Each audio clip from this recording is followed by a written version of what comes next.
van? Noveno B, me alegra poderlos saludar.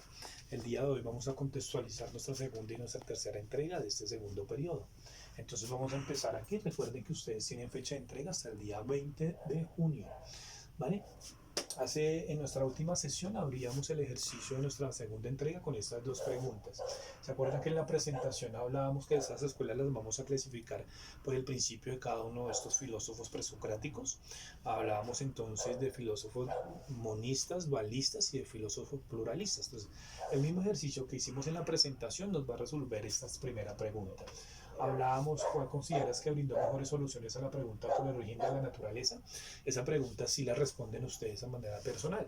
Tenemos entonces nuestras diferentes escuelas y nuestra diferente clasificación desde el principio o arqué de la fisis. Recuerden que arqué traduce principio y fisis nos traduce naturaleza, ¿listo? Entonces, para ustedes, ¿quién fue dentro del ejercicio que ya hemos venido haciendo dentro de nuestras unidades virtuales? Si ustedes consideran que fue Tales de Mileto, si fue Anaxágoras, si fue Anaxímenes, si fue Empedocles, si fue Pitágoras, si fue Parménides, si fue Heráclito, ¿cuál de ustedes considera que da una solución más asertiva o más segura en ese momento? Recuerden que estamos ubicados en el siglo IV y V antes de Cristo. Pasamos entonces a nuestro video. Nuestro video nos va a ayudar a solucionar las siguientes preguntas. ¿Cuáles fueron los presocráticos más importantes de la época griega? Aunque todos tienen una importancia y una significación para la filosofía, hay unos filósofos que se consideran dentro de los presocráticos que tienen una relación y una relevancia mucho más importante. Entonces el video nos va a mostrar en ese ejercicio que son dos principalmente, que son Heráclito y que son Parménides, ¿vale? Entonces yo quiero que aquí ustedes me expliquen por qué. Vamos a poner en que expliquen qué consiste el paso del mito al logos. También lo hemos venido trabajando, lo hicimos durante la primera entrega. Recuerden que es un paso mítico religioso, donde el ser humano consideraba que todas las relaciones de la naturaleza y de su vida cotidiana estaban remitidas directamente a los dioses, y como estos presocráticos nos dicen que no, que ese ejercicio ahora es un ejercicio racional y no mítico. ¿Listo? Y en la tercera vamos a explicar por qué estos filósofos veían la naturaleza desde la fisis. El concepto de naturaleza para ellos es muy diferente al que nosotros manejamos hoy en día, ¿vale? Recuerde que el concepto de naturaleza para los presocráticos se traduce como un concepto de totalidad. ¿Listo? Entonces, ¿cómo veían ellos esa totalidad del universo desde su punto de vista? Que también el video nos lo explica, ¿vale? Vamos a pasar entonces a trabajar nuestro ejercicio en común con el profe Mauricio, que es muy sencillo. Tenemos aquí una lectura de los primeros filósofos físicos. Recuerden que había una clasificación que también es diferente a la que nosotros vimos según las escuelas que se presentan ahí, y que hay unos filósofos que consideran físicos, ¿vale? Que son principalmente tres, que son Tales, Anaxímenes y Anaximandro, ¿vale? Entonces vamos nosotros a notar cómo este ejercicio nos va a mostrar la clasificación de estos filósofos, y lo que yo quiero que ustedes nos pongan aquí al lado con el profe Mauricio es cuál es el principio de cada uno de estos filósofos, ¿vale? Y ahí terminaríamos nuestra segunda entrega hasta el día sábado 20. Pasamos a nuestra tercera entrega. Tenemos entonces tiempo del 23 al 3 de julio.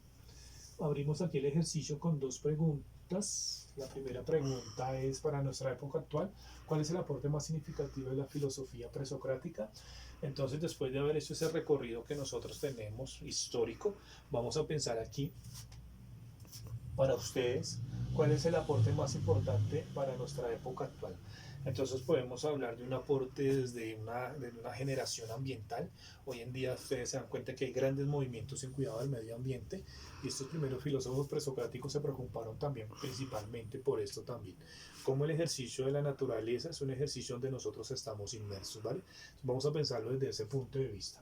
Vamos a escoger uno de estos filósofos presocráticos, vamos a realizar una consulta más a profundidad, vamos a tener en cuenta su biografía y su principio como principio de la naturaleza.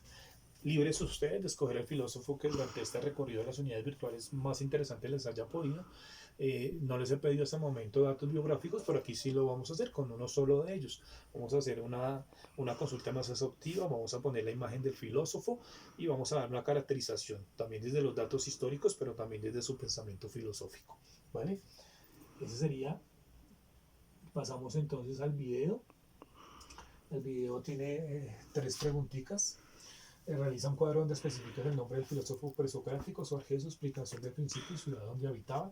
Vamos a hacer un cuadro muy sencillo. Entonces, por ejemplo, empezamos con Tales de Mileto. Ponemos nombre del filósofo, Tales de Mileto, explicación de su arjé es el agua, y vamos a explicar entonces cómo él a partir del agua consideraba el ejercicio de la naturaleza. Vamos a buscar la ciudad, entonces Tales es originario de la polis o de la ciudad griega de Mileto. Vamos a hacer un cuadro muy sencillito explicando ahí ese concepto presocrático de cada uno de ellos. Vamos a realizar un gráfico donde expliques el arjé de los siguientes presocráticos. Entonces, cuando hablo de gráfico, vamos a caracterizar ese principio mediante un ejercicio de un dibujo de un gráfico. De los siguientes, vamos a poner solamente Tales de Mileto con el agua, Pitágoras con el ejercicio de los números racional, Empedocles con los 4 elementos que conformaban la naturaleza y Demócrito con la concepción del átomo como principio. Después vamos a buscar la tercera pregunta que dice cuál es la disputa filosófica entre Heráclito y Parménides. Recuerden que este ejercicio lo hicimos también ya durante las clases virtuales. Decíamos, y se acuerdan de las dos máximas que yo les daba a ustedes cuando empezamos a ver estos dos filósofos.